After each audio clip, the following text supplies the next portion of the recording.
Yan, maglilinis tayo ng daikin ulit. 3 horsepower pala to. Marumi.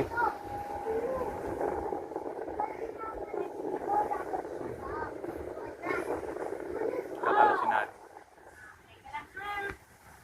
Kakalas na natin to. Evaporator na lang natira. Yun yung pinaka-blower. Yung panel. Kalas. Yun yung likod. Linisin na lang natin to.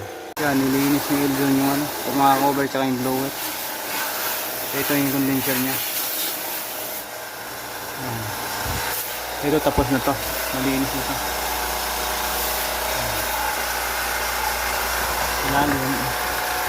Malinis na rin yung ilalim niya.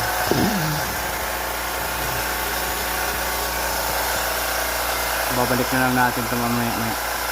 Yan, nabalik na natin. Malinis na. Buo na yung hangin.